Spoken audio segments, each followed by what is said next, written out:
Hello, welcome back to Babes in Bookland. I am your host, Alex Franca, and my friend Diliana is back with us today for part 2 of Crying in the Bathroom by Erika L. Sánchez. So glad you're here.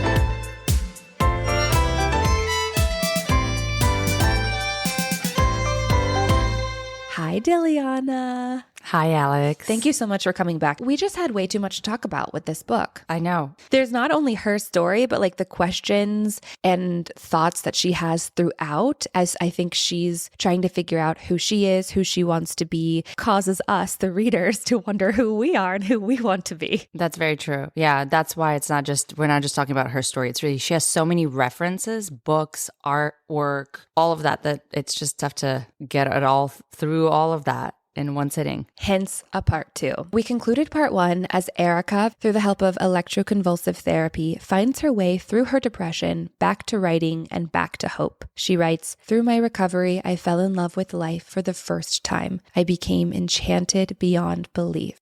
I thought that this would be a really interesting time to talk about the different loves that she brings up, the different men that she has partnerships with throughout the book. I think our relationships with everyone that we have relationships with define our life and change us and morph us in ways. I think sometimes our romantic partnerships can teach us the most about ourselves because there's just I don't know if the word reliance is the right word, but there's a weight to a romantic partnership that doesn't exist in other types of relationships, I think, right? There's like, I choose you, and also I expect you to choose me. I think we can be a little bit more forgiving with our friends. There isn't an expectation of time the same way with our friends. Yeah, there's a certain codependency. That word has a negative connotation, but it is codependency because you commit to be together through these experiences. And so you're always looking at your partner to figure out, well, what am I doing? How should we be reacting to this? How do we respond to each other? And the codependency, I think a lot of times, whether we like it or not, naturally, we expect our partner to like fill in these places in our lives that are maybe not fully there. Like we want them to sort of be, our other half. Yeah. They want us, we expect them to fill in the blanks, to make us whole. And I think that's where the codependency comes in. And what I believe is that your partners are a reflection of how you treat yourself and what you think of yourself. And so to me, it was interesting that from her younger years, the way she felt about herself, she didn't feel worthy and she was confused and didn't know how to, it was a lot of coming of age. All of us are confused at the teenage years, but that was also reflected in the partners and the way that they treated her. And so I think what was interesting is that after her treatment and once she rediscovered this new life, she found the partner that she is with now and she found the love of her life. And once she was whole and she actually loved herself unconditionally, she was able to find the person to love her unconditionally. So I don't think that's a coincidence. I think that that's just how it is. Yeah. So speaking of the loves that she had before she had this electroconvulsive therapy and before she found her husband, there's Abdul, which we spoke a little bit about. She writes, "He both adored me and treated me like absolute shit. I think we were both addicted to each other." Abdul was married, he had a child. She writes, "It's funny to me to think back on how much of a feminist I believed myself to be, while also simultaneously being someone's side piece. I believed Abdul loved me in his own fucked up way, but he was still married and emotionally abusive. I had a hell of a time reconciling all that." How do you get out of those toxic relationships? How do you see them for what they are at the time? Or is this only something that you can look back on? I can relate to, a lot of what she talked about because I think in my younger years, I just kind of dated dudes that were not great. And a lot of times I knew that they weren't. There were toxic dynamics. They were off the bat, I could tell you like 10 red flags. And yet I would still continue to date them. And I think that again is a reflection of how I felt about myself, or that I just wanted to see what it would be like to be in a relationship and who I would be or where could we go. Never really felt like any of those people were the people I would spend the rest of my life with. They were sort of the guy of right now. Was it you subconsciously or even consciously recognizing in yourself that you weren't ready for the type of relationship that would be forever? Was it having fun? Was it wanting to be the girl that could change the guy? Totally. I think for me, it was I just knew that they weren't the one, and I didn't know where the one was. I wasn't ready for the one. So it was sort of like these were people, transitional people. But I don't just see them as like, oh, whatever. Like there were people who were with me during specific periods of time where I was going through something major in my life and growing and learning about myself. And they were there to reflect that. Still give them the importance that they, I think, all deserve. It's just that they weren't the right people for me. Okay, so then what happened when it was it? What was different about your husband? Oh, everything was different. I mean, And what was different about you? I had been through a series of relationships and I knew that they weren't it, but I also didn't like the person that I was in those relationships. I could tell that there were still so many things I was working through. And when I met my husband, it's kind of actually funny because he's younger than me by 2.5 years. We've been together for now 15 years or something like that. But at the time I was like, I'm not dating anybody younger than me. Like I'm only dating 5 years older than me or more. There were like rules. I had a checklist of like, here's who I will be dating next. Okay. I was on my way to kind of like figuring things out to move here from San Diego. And I was like, I'm not dating anybody. I'm just going to like float around, work on myself, work on my career. And then I meet this guy by chance. It was immediately electric. My mind was like, no. He doesn't check a few of the boxes and like the age specifically. And then I was moving to LA. I don't want to be tied down. But we started a friendship and very quickly he was just everything he just took me by surprise of how communicative, mature, straightforward, kind, and just open he was. And I think that was actually a reflection of who I was at the time. Even though in my mind was telling me like, don't do all these things. I had been through so many relationships at that point that I had reached the point in myself, about myself, where I felt confident about the things that I wanted and about how I wanted to be, person I wanted to be in these things, or the relationship, the next relationship that I was going to get into. I immediately attracted that person. So I don't know. It is interesting how it works out like that, sometimes. Yeah, it was beautiful. That is beautiful. Yeah. But not to say that that was it and now there's no more growth. I mean, we together have now. Oh, there's still growth. Been Always. through like ups and downs. And just because you're with the right person for you or your husband or whatever your life partner doesn't mean that there's not going to be the continuous search inward. Of course, because life is always throwing you something. It's not like you can preemptively figure out how to navigate having children, how to navigate difficulties with career, how to navigate difficulties with your parents or other relationships in your life. Yeah. So that's the tricky part. But you're right. I think as long as you have someone that you can communicate with, that you trust. Erika eventually does part ways with Abdul. She had met him in Chicago before going to Spain on a Fulbright scholarship. He visits her there. They have a lovely time. But when he returns home, she receives the text message from him ending it and later finds out that it was actually sent by his wife. It is really interesting. She writes about how she thought she was a feminist and was able to justify that while also being someone's side piece, knowingly being someone's side piece, because there's a bunch of women out there who are side pieces and don't know, right? Mm-hmm. That's one thing I remember reading it, and I loved her honesty in the book. I thought it was very brave of her to share that, because you can't help but to judge as a woman and say, oh, great, you talk about this feminism, but there you are knowingly breaking up a marriage. Infidelity is an indication of a much deeper problem. Typically, I think there are just some people who suck and will cheat on like a really awesome partner. I think that happens too. But there's a reason why anyone starts looking for a connection with someone, be it emotionally or physically, outside of their current partnership. I feel like we can both make it clear that we never fault the people who are being cheated on. We really don't like the cheaters, but we also can agree that just because Erika was a knowing mistress,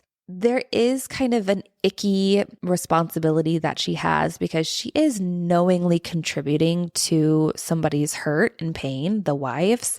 There's maybe a lot of things to think about in situations like that, but we can agree, I think, that the cheater is the big bad. Yeah, and I think that what makes it really wrong is the fact that you made a commitment to somebody if you've made a commitment to somebody and you're realizing that you have these urges outside of the marriage, then it's a conversation. Yeah. And that's why really he is the bad guy, because he was a coward and he wasn't able to kind of communicate that. And maybe he wanted his cake and he wanted to eat it too. Maybe his wife was an amazing mother and she took over all the, I mean, now we're just really like getting into like psychoanalyzing Abdul, but we're just making up a relationship that we know nothing about. Ultimately, it's just going back to Erika because it is her perspective.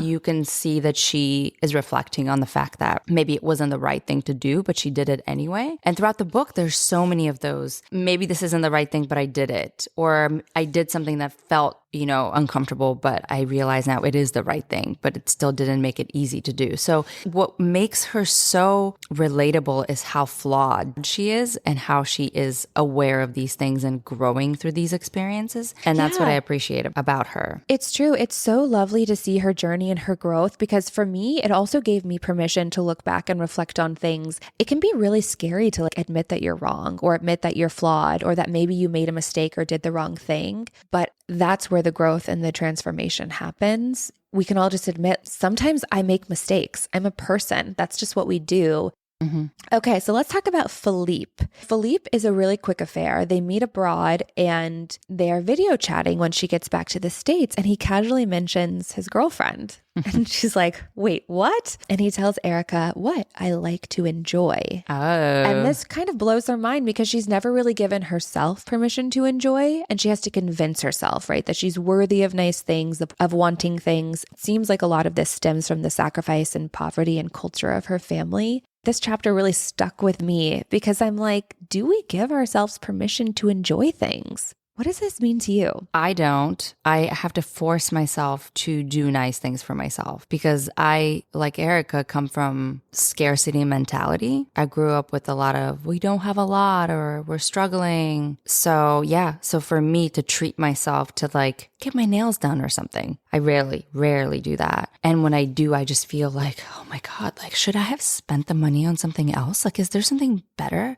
And I'll get into these weird, like money sort of mindsets that are very limiting. So I don't know. I think there's a spectrum of people. And I think it depends on how you've been brought up, what your parents did, what enjoyment looked like for them. Certain things can feel like, oh, I'm splurging. And other things can feel like this is just a part of everyday like maintenance, There's always like a feeling that I need to give something else up, or do I deserve it? I'm always maybe not even consciously asking myself that, but just I know I'm always kind of figuring it out inside of my head. Like, is it worth it? Do I deserve it? Why do I feel guilty? I'm trying to think of what I allow myself to splurge on. These days it's food, like nice dinner. Mm-hmm. I don't feel guilty about that. I feel very fortunate to be able to do that. Yeah. Trips. I love going on trips, and they feel like a must, like a part of my growth and my life experience. And maybe that has to do with the fact that I traveled and my mom traveled a lot.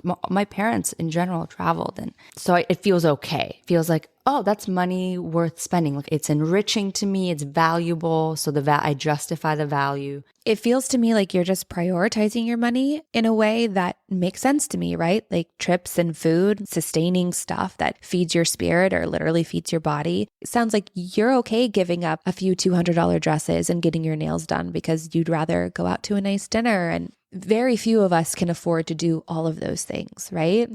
I also want you to feel worthy of those things if that is the choice that you want to make, Mm-hmm. And so it's kind of like, well, how do you work on that? I think the first thing is to just realize it and then ask yourself like, well, does it mean that much to me? As we get to know each other more and more comfortable with talking to ourselves and realizing like where these things are coming from, these impulses or beliefs, it's just about like figuring out, well, you know what? I would like to treat myself to like this and this more often because I deserve it. Because we are worthy of it all. that's the way to live like your best life. And it's so hard to disregard what society and culture, those pressures, they make you feel like you have to live your life a certain way. But at the end of the day, you're the only one living it. What stuck with me was when Erika used her mom's perfume. She finds her mom's perfume and I think she spills some of it or uses some of it, and her mom gets really upset at her. And at that moment, she realized, and she reflects back on that her mom rarely did anything for herself. And this perfume was the one thing she did to treat herself. Oh, I'm getting chills. And it made me, that got me in my feels, because you realize how many women out there are caretakers, also working full time from an underprivileged in situations where they don't have an abundance of money. And how do they do it when they can't afford to get their nails done and they're always like on the go and taking care of somebody else? And it's those little tiny things like she got her little perfume. And so of course that was her one thing that maybe she felt like, all right, I'm going to put a little bit on and this is going to get me through the day. Yeah. It's so important to feel good in our bodies and to treat ourselves, because I really do think that gets our self-esteem up, and that feeling of like, I deserve this is how we have to approach life. Otherwise, it's just like, what are we doing? Yeah. Let's get to Will. Will is the man that she eventually marries. She writes about their first date, and it goes on for a really long time. It's like a 3 or 4 hour date. And she thinks to herself, I have found my husband.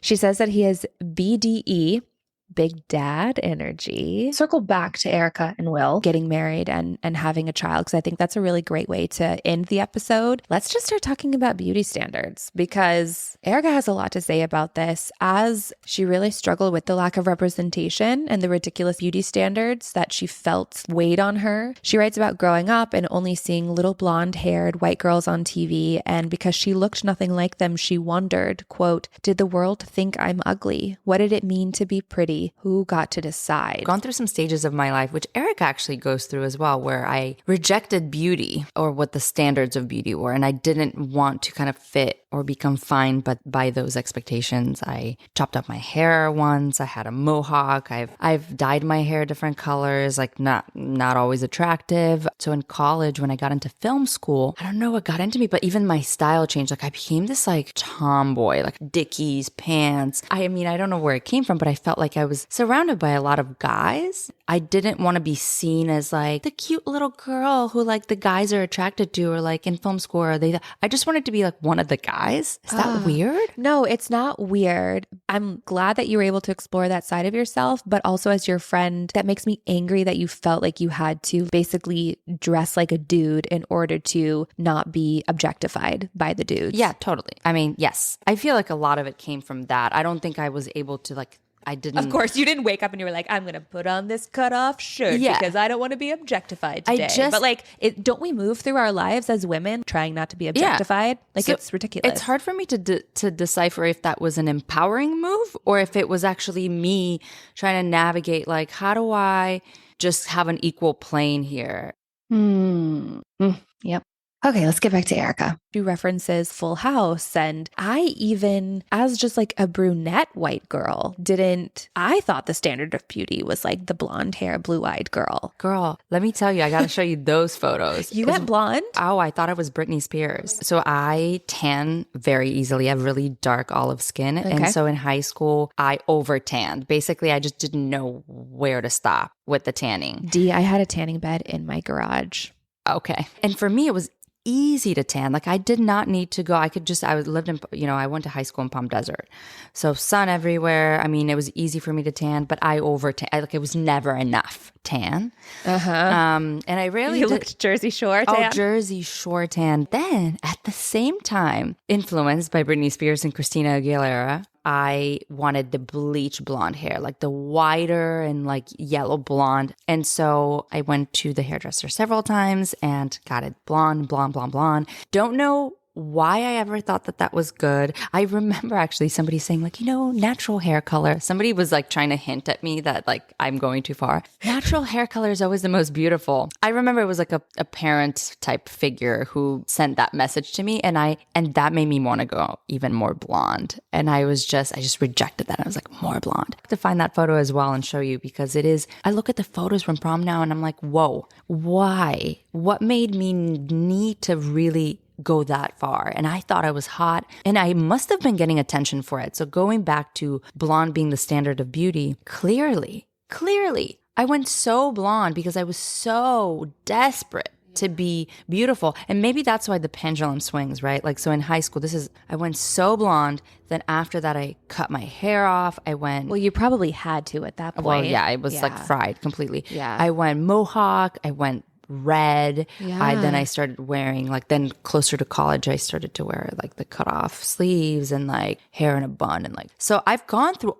all of that, and probably wasn't until I really got together with my husband now, so I was 26 when I met him, is when I started to get back into my feminine and like ease up a little bit and soften and realize like I don't have to have my exterior say all of these things that I feel. I don't need that. I could just go back to natural and enhance that if I want to, but I didn't feel like I needed to try so hard to be somebody that I wasn't. Well, I think that at the time when we were growing up, that was the standard of beauty. I mean, you think Paris Hilton, Nicole Richie, all of these, like how dark their skin got, how blonde their hair got. And it makes sense, like, I mean, at any age, but particularly at those ages, you just want to fit in. You just want to be liked, so that, because the opposite of that is adding on to an already difficult time. You're just trying to figure yourself out. And so it's almost like this defense mechanism. Yeah. But if you don't have the ability to change those things about you, whether like I was not allowed to highlight or touch my hair until I turned 18. My parents were just like, we're not doing it. You're not going to mess up your hair. My mom did perm my hair multiple times in my childhood, but I wasn't allowed to highlight it. Like, it makes no sense. It makes no sense. Yeah. I mean, my mom, stick straight hair growing up and kind of being like a young woman in the 80s, like hair was in, and that to her was a standard of beauty. And she like passed that down to me. So many of my school pictures, my hair has been like kinked out. I have to sleep in these things called binders. It's like these big plastic U's that my mom would wrap my wet hair around, and I would get no sleep, because imagine sleeping on like a ton of really tightly woven plastic loops in your hair, like hard plastic loops. I know. I mean, I can only imagine. I never did that. No. So it's interesting how we pass those standards of beauty down to our children, even without knowing. My mom was just like, wavy hair is more beautiful. You and I have straight hair. That's not as beautiful as wavy hair. I truly thought that growing up. Mm-hmm. It is tough. Exactly. Erika writes, when you're a woman, everyone has an opinion about your appearance, whether you like it or not. If you spent too much time and effort on the way you look, you're often considered vapid, vain, and self-indulgent. If people think you don't care about your looks, you may be labeled as homely, unkempt, or slovenly. Really, there is no winning, so why even try to get it right? Ugh, it's true. It's true. At the end, again, it's just like, you do you. You do what makes you feel good, what makes you feel beautiful. I appreciated this chapter on beauty that Erika writes about. She also talks about resting bitch face. She says, some people perceive this phenomenon as some sort of curse, a misfortune. They miss the point, don't understand that it can be a weapon, a face carved from years of harassment and unwanted attention. I'm aware that I have it, and I don't apologize for it. When Erika put it like this, I was like, oh yeah, our faces have almost morphed into this mask of, just because I'm a woman doesn't mean I'm approachable. Yeah. Doesn't mean that I want to be approached by you. Yeah. You don't have a resting bitch face though. I just want to say, even when not for you. Even when you're not moving your face. Oh gosh. Yeah. I mean, there's such a power in caring less what other people think of you. Oh, is that where this is where we've gotten to this point. This is where we are. Will we ever not care about what people think? I think in my business, it's really hard for me not to, because literally what people think of me is how I get jobs. Yeah. Damn it. But yeah, there's no but. There's no but. That's it. I was trying to say, wait a second. But I do think that I came into myself a little bit more after I turned 25. I feel like something happened and I stopped trying to be whoever they wanted me to be and saying like, this is who I am. And I'm confident in that. I know I'm talented. I can make good choices. I know I'm a good friend. I know I'm a good partner. I know I'll make a good mother one day, and now I know I am a good mother. So on the flip side, like I feel more confident as I go through my life. When I meet new people, I feel like I have something to offer them. Whereas before I would kind of sink into myself and be like, who am I? Like, why would they care to know me? But I know we both talk about that all the time. We're trying to get this project off the ground and we feel really confident in the project. And so now when we go to people and we've created the tools to help sell it, like we feel really great. But before then, it was kind of like, why would people pay attention to us?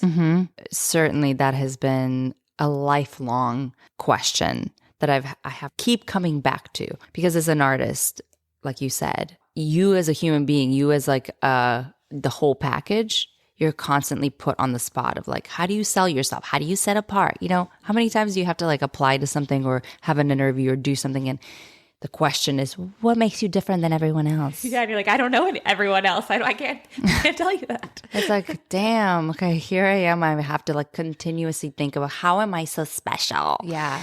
And if you are in your, and then so you spend your life trying to like come up with these like constructing this like other identity of yourself that's like the special one, because you don't truly believe that you're that special. You're like faking it, right? Yeah.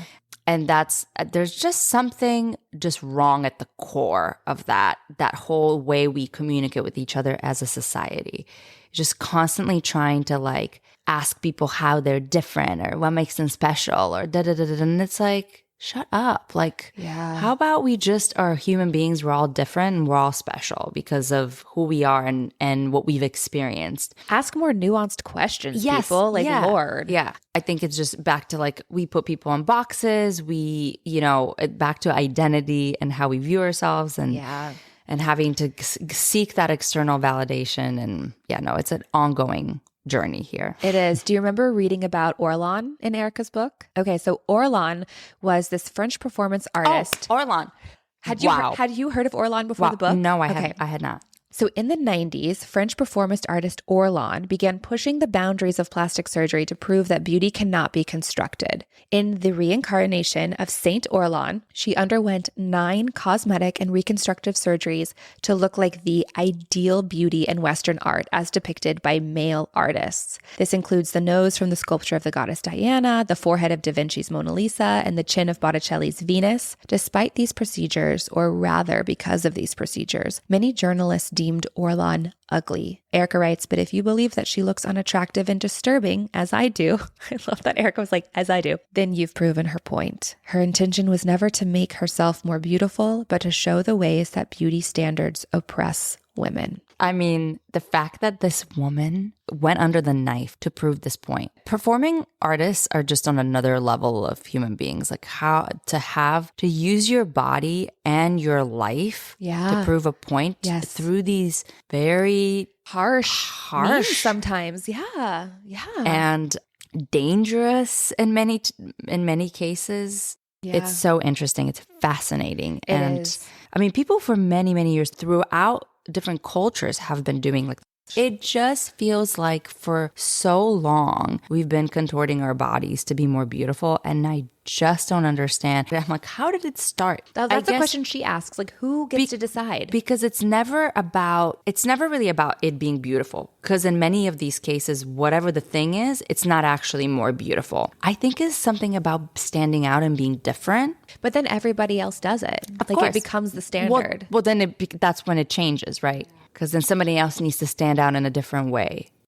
That's really interesting. I've never thought of it like that. I haven't either. I just had that original thought myself right now.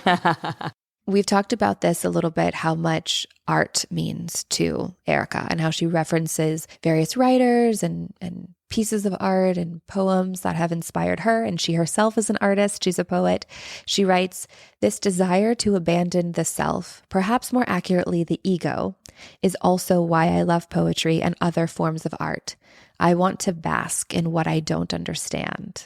What pieces of art have moved you in your life? Has there been one or two things that you remember feeling, oh, wow, this is what art is. This is what art can do? First thing that came to mind, and I'll just say this because this is like, I just got an image of it. So it's probably something I should talk about. But I went to this performance. It was a dance performance. Dance has always really moved me in profound ways. And so I went to this performance, and this was semi-recent. I was already living in Los Angeles, and there was this choreographer from China. It was two dancers that were, I don't even know how to describe the choreography, but it was out of this world. That the way that they were dancing, the way that the noise that they were making on the floor, and the way that they were using each other's bodies in this really long piece, and they told this really beautiful love story with the dance. I had never seen that. Now that I think about it, I continue to think back to that dance and how impactful in the moment, viscerally, it felt. And I didn't expect it to be. So dance has always really impacted me because visually you're seeing people use their bodies to convey ideas, but also there's music, or they could use sometimes, the rhythm of stepping or hitting things or making noise in certain ways. That just takes me out of my head. And I grew up dancing as well, so I just relate to it. So watching performances like that always kind of take me out of my body. That got me feeling like, whoa, it's the art that is real and alive in the moment. Yeah. That it kind of can give you that feeling because it makes you feel present and alive. And a part of something that's only existing in that right moment. Then and there. Yeah. And cannot be replicated. Yeah. No matter if the play goes on and the performance happens again, you were all there together experiencing that. Yeah. It's so cool. You said earlier that trips move you, that they feed your soul, they help you transform. This is also part of Erika's journey and story. She goes to Madrid on the Fulbright scholarship. She has many travels abroad, and she writes about them and the transformations that happen within her. What is a trip that has changed you? This feels like a cheating answer, but I really feel like every trip that I've taken has changed me. It just depends on where I am in life. One, I'll share. So I had been a producer at a production company for 6 years, very burnt out, extremely just living life in this constant stress. Like the levels of stress were high, waking up to 40 emails, unhappy, not sleeping well, barely having time to sleep, constantly rushing from one thing to the next, no balance. No mind and body health balance at all. Everything is work. And I was unhappy at this job for quite a long time, but I tend to sit in things that I'm unhappy in sometimes for longer. I don't know why. I'm just like, it's going to change, or I've worked so hard for this. I can't just give it up. Or my identity was so tied into like this company and what my title was and all of these things that I felt like I worked up to. So I just couldn't quit. And I was just so afraid of like, who am I going to be if I quit? Like, what will I do? Who would want me? What can I use my skills for? Like, it was just bizarre. Like, even looking back, that I would have such fear about like, just stopping something that was so unhealthy for me. It makes sense though. We get so intrinsically connected to our careers, especially careers in film and television. It does feel like if I get rid of this opportunity, will the next one come about? Yeah. Like it's very like fear-based. It was almost like a drug because I was hooked on this need to constantly answer emails, be places, like text and drive. Like I was that person who was just like on phone calls and texting on red lights while driving an hour to work. Just super unhealthy stuff. And I could not bring myself to quit. And I know that was even causing a lot of problems in our relationship. Really, the only thing we've really fought about in our entire relationship in that way was my husband, my partner, being like, I see this isn't good for you and it's not good for us. And I don't see how we're going to continue to grow a family together. But I just couldn't remove myself from it. So a friend of mine, and I'm always and forever going to be thankful for her for doing this. She kept trying to convince me to quit. And I was like, okay. And I would just push it off. And then she said, look, I'm shooting a show in Cape Town, South Africa, and I'm buying you a ticket to come and spend 2 months with me. The only thing is you have to quit your job before you come on this. I really wanted to do that. And a part of me was like, how do I get out of it? But I was like, I really want to do it. And she kept saying like, oh, I just need a friend there. Like I'm going on this trip and it's really uncomfortable for me, blah, blah, blah. She knew exactly what I was going through. So that was her way of kind of motivating me to do this. And I ended up quitting and going on this trip with her and spending 2 months crying every day, resting, thinking about my life, returning back to myself, untraining myself from like always looking at my phone or being validated by people needing me. And that was just the beginning of that journey, you know, but that trip that changed the course of my life and existence and probably saved my marriage, honestly. I got married actually after the trip. That was huge like life identity change at that point. That's so beautiful that she extended an opportunity that she had been given, you know, as an actress, she had gotten this role and knew that it would be the opportunity for you too. Ugh, sometimes friends are The best. the best. They really are. But sometimes you need to shake your life up. But it can be scary. It is, like, but sometimes you need somebody to pull you in a different direction. Somebody's got to smack you out of it. That's why you got to have your good people that you trust around you who can be honest with you about like, hey, you're not becoming the person I know you want to be. So let's deal with it. I love that. A wonderful thing about traveling to different parts of the world is that they pull different things out of you just because culturally people live differently and there are different expectations and different ways that people survive and thrive. You're kind of stunting yourself if you stay in one location because you don't know that what's out there could be working better for you or help you get over that thing. Erika talks about having a love for old spaces. She writes, I've always loved old places and things. Spaces that are shiny and new make me a bit nervous. There is a certain expectation that they express, and I'm afraid I will disappoint. When a place has history, however, I like to think that I'm adding to it with my presence and that my body is occupying a space where so much has already happened. Somewhere people have loved, cried, laughed, and experienced profound joys and disappointments. It's comforting to belong to an endless chain of stories. Just now, when you read this, I heard it in a different way. I re-experienced it. Isn't it so beautiful? I completely agree. I love feeling like I'm just a continuing thing in a space. It just reminds us that we're all connected. We're all living this world together. Yeah. We all got stories it's just so beautiful. And we all just want to feel like we mattered and that our time here mattered. Yeah.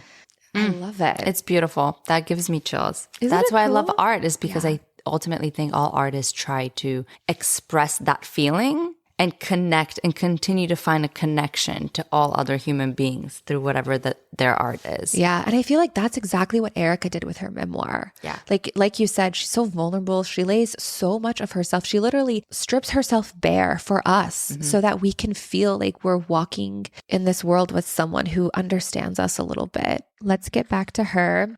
Speaking to everything that you just talked about and what we've been talking about, really, Erika writes about her discovery of Buddhism through a friend during a trip abroad, and that the tenets of Buddhism really click for her. One is karma, which she writes literally means action. It contains the power and results within our actions. And this is another one. She writes, another tenet of Buddhism that spoke to me is the interrelatedness of all things, which is a concept I already believed from my many years of writing and studying poetry. So instead of imposing an absolute doctrine, Buddhism asked me to consider how my actions might affect others. I also want to share a few other quotes about Buddhism in her memoir. She writes, Buddhist philosophy began to teach me to embrace my pain, to hold it with tenderness and compassion, to accept it as one of the many facets of being human. It takes death for there to be rebirth. She writes, in Buddhism, hell is not an afterlife full of fire. It's a miserable life state in the present, one I was very familiar with. It wasn't until I began to truly look inward that I realized I was wrong about the source of conflict in my relationship. The inferno wasn't other people. I was my inferno. And the last one is, Buddhism asks you to believe in yourself and use your unique gifts to make the world a better place. It seems like the philosophies and the tenets of Buddhism really spoke to her and helped her find some clarity in her life and helped lead her to wanting to become a better version of herself and a gentler version of herself with herself, which I think is an important journey as well. So I love that. Buddhism seems like such a lovely religion. And speaking of lovely, let's get back to Will and Erika. We've come full circle. We're back to them. They end up moving in together relatively quickly because COVID happens and they want to quarantine together. They end up getting married in their backyard in a small, intimate ceremony, and she ends up getting pregnant with their daughter, Sojourner. She writes, I wanted to raise a girl to be defiant and brilliant and funny. I wanted a friend, someone who would trust me with the truth, even when it hurt. I wanted to raise someone to love every part of herself, to be who she was without hesitation. I wanted to give my daughter the permission no one had given me, and I knew that one of the best things I had already done for her was choose her father, which I loved, because I truly feel like one of the best things I've done for my children was choose their father. Yeah, he's a good one. Thanks. Yeah, good choice. I want to do a mini little deep dive into Sojourner Truth. I got a lot of this information from a 1996 C-SPAN interview with Nell Irvin Painter, who wrote the biography Sojourner Truth, A Life, a Symbol. Sojourner Truth was born Isabella as a slave in New York. A lot of people assume that she was a slave in the South. She was freed a year before slaves were emancipated in the North. In the first part of her freedom life, she was a household worker. She joined a group of, as Nell put it, enthusiastic folk. In 1843, the Holy Spirit told her to change her name. She became Sojourner Truth. She became a feminist and an abolitionist. She used her voice and was an advocate as a public speaker. She would carry these little cards around. They're kind of like little personal cards. And on hers was the phrase, I sell the shadow to support the substance. She'd pass them out at her public speaking events. She was an itinerant preacher and an anti-slavery lecturer. She lost many brothers and sisters to the slave trade, and her parents would take her outside some nights and point to the stars and say, those stars, they're shining over your brothers and sisters. We don't know where they are, but we're under the same heaven. Okay, and now we're going to listen to Kerry Washington deliver her famous speech, Ain't I a Woman? Well, children, where there is so much racket, there must be something out of kilter. I think that twixt the Negroes of the South and the women at the North all talking about rights, the white man gonna be in a fix pretty soon. But what's all this here talking about? That man over there says that women need to be helped into carriages and lifted over ditches and to have the best place everywhere. Nobody ever helps me into carriages or over mud puddles or gives me any best place. And ain't I a woman? Look at me. Look at my arm. I have plowed and planted and gathered into barns, and no man could head me. And ain't I a woman? I could work as much and eat as much as any man when I could get it. And I could bear the lash as well. And ain't I a woman? I have borne 13 children, seen most sold off into slavery. And when I cried out with a mother's grief, none but Jesus heard me. And ain't I a woman? And they talk about this thing in the head. What is it they call it? Oh, that's right, yeah, intellect. That's it, honey. Well, what's that got to do with women's rights and Negroes' rights? If my cup won't hold but a pint and yours holds a quart, wouldn't you be mean not to let me have my little half measure full? That man in the back there, he says women can't have as much rights as men because Christ wasn't a woman. Well, where did your Christ come from? Where did your Christ come from? He came from God and a woman. Man didn't have nothing to do with it.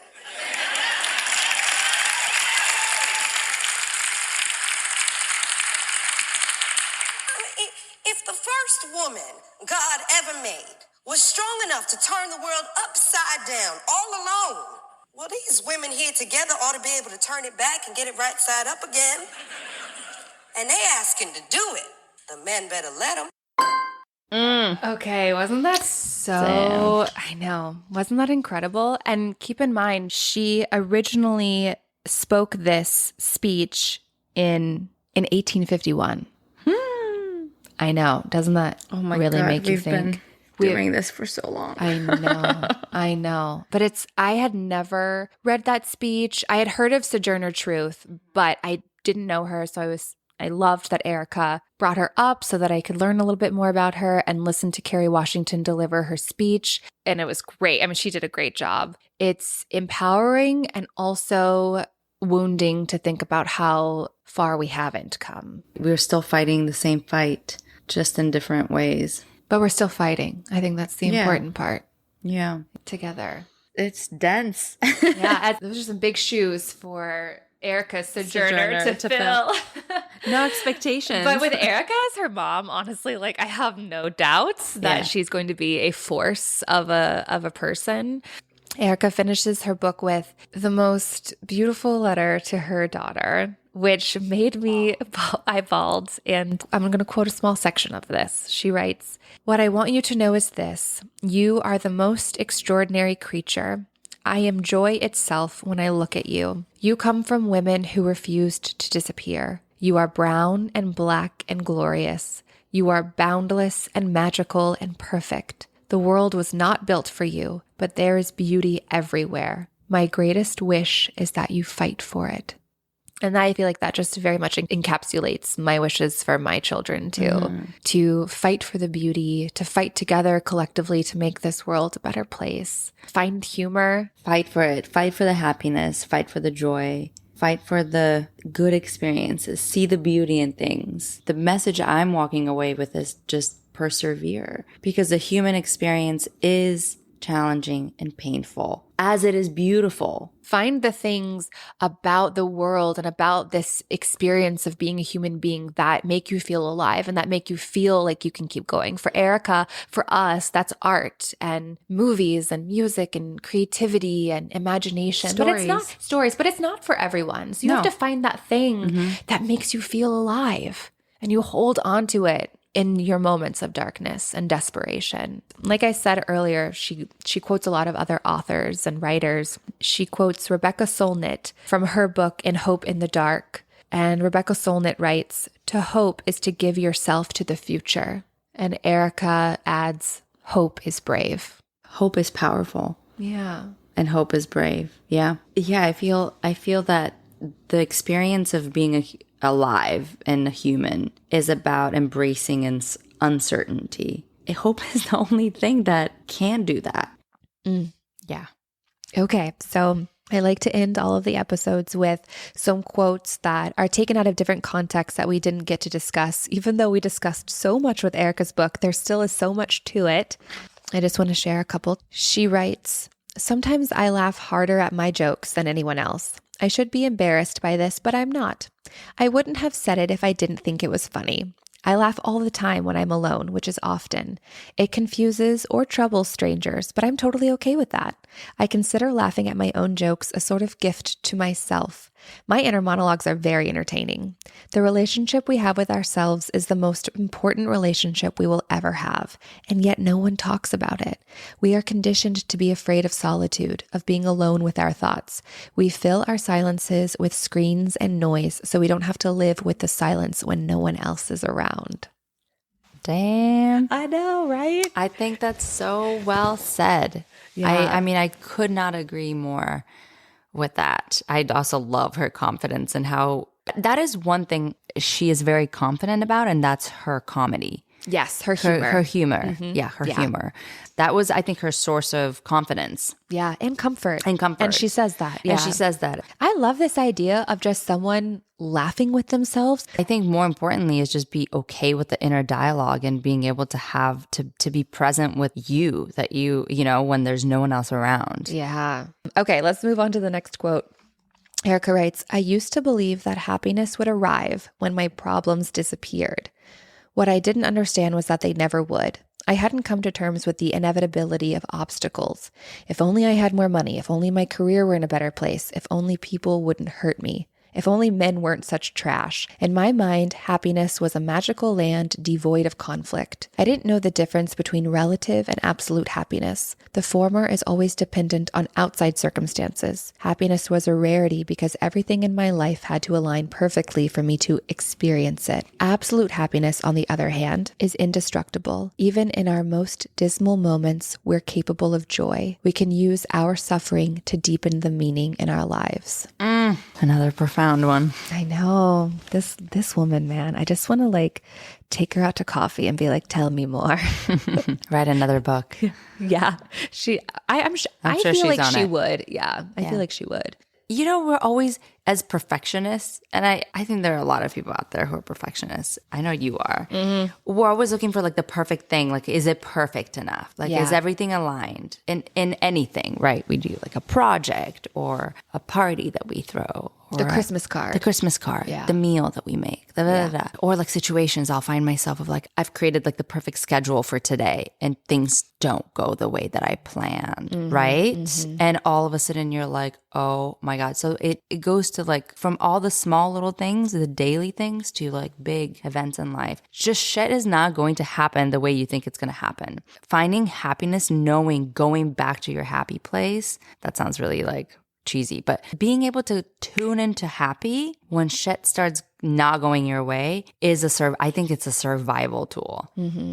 Yeah. I wish that for my children too. I really do. Our happiness is our responsibility. We cannot put that on anyone else. And I think that that's something that I had to grow up and learn. But you have to learn how to save yourself. You have to learn how to save yourself. You're the only one who can. Really do think it's a practice, similar to meditation or writing in a journal, or maybe going to therapy. Going to therapy, yeah. Listening to music, whatever, like writing music, whatever everybody else has that is their thing that gets them in that meditative mode. And when I say meditating, I don't mean just like cross-legged sitting on the grass and meditating. I mean like whatever gets you, refuels you and gives you that little bit of like, my mind checks out. Like I don't have the inner chatter anymore. I'm just in it. Dance used to do that for me. I remember I would get I would stop thinking. I would just be feeling. And that would be a reset for me. Because you were present. Yeah. I mean, it sounds like just anything. Be as present as you can be. People can go for a run and then they can turn their mind off. I hear about that runner's high and like it almost makes me want to become a runner. Yeah. But it's just whatever gets you to check out, to like turn off for a moment and reset. I think that's where you find happiness. I think that's where you find that unconditional love. It's in that same place because it's you realizing that you have the power to like pause, whatever the circumstances are in your life. Absolute happiness as opposed to this circumstantial happiness, finding that inner peace. Thinking of my children now. How do I teach them that concept? It's because it is so abstract. And when you're little, things make you happy, right? Yeah. My kids get happy when I give them a treat or when I take them to a fun place. Or so from a young age, we're taught when external circumstances come into my life, they make me happy. Well, on the contrary, when not so fun things come into my experience, they make me sad. So then we end up living this life of like constantly trying to like do the thing, like just use people and use things to make us happy. I am working on this with my daughter right now. So let me share it with you. Please. It's in the moments of unhappiness that I'm able to talk to her about it. And I sit her down and I say, I know that this has frustrated you. This is not the choice these are not the choices that you want to make, or this feels unfair to you. Those feelings are valid. What I want you to understand right now is that you can choose to stay in this feeling, being sad, or you can choose joy and moving forward. And so it's just that simple. I kind of break it down to her because nobody ever did that to me. Yes. You can choose joy. You know, we sort of talked about this in part one, where you give yourself the 5 to 10 minutes and then you say, okay, I'm going to allow myself to be as upset and as hurt. And then we both talked about how like when you empty the well, like then you're like, oh, that's all I needed to do. Yeah, now I can move forward. Yeah. And obviously with their little brains, they do get hung up in these hurricanes of emotion. But I'm trying to teach her early on that it is her choice. It's a choice. It's a choice. That's very well said, because sometimes I panic as a parent in those moments. I'm like, make you feel better, stop crying, you know? And it's just, again, validate, but also give them the power, I guess, to make that choice. Yeah, that's kind of what it is. It's giving them the power, which is exactly kind of what this quote is about too. Okay, last quote. I see my own life as a transformation of the karma I inherited. I was born into a family of immigrants and laborers. The women who came before me were impoverished and had little agency. They endured hardships and abuse I can't even comprehend. Instead of perpetuating this cycle, I decided that this wouldn't be my fate. I didn't choose my circumstances, but I chose how I would react to them. And though I know that part of this was my personal responsibility, I'm also aware of the privileges I have. I'm an American citizen. I was born in a time and place less hostile towards women. I'm able-bodied. I'm mostly straight. I'm relatively light-skinned. I had access to an education. However, I'm still a brown woman in America. This shit is not easy. I hope that in changing many of my circumstances, I create better conditions for my children. I mean, that's Erika L. Sánchez. One hell of a memoir by one hell of a lady. Yes, this was an incredible book. Honestly, it was life-changing. On the daily, I think of moments from the book and ways that I relate to Erika and her experiences. I couldn't recommend this book more. In fact, I just gave my copy of the book to a friend because she needed a really powerful and funny read. So I was like, I have the perfect book for you. Yes, you do. Oh, Dee, thank you again so much for chatting with me, not once, but twice. 3 times a lady, Erika Sánchez. We love Erika Sánchez. We love you, Dee. We love all of you out there. Hope everybody has a great week. Bye, Dee. Thank you for having me. Bye. Thanks for listening to Babes in Brookland. To access the full version of this episode, you can subscribe on Apple Podcasts or support us on Patreon. Visit babesinbookland.com for more information.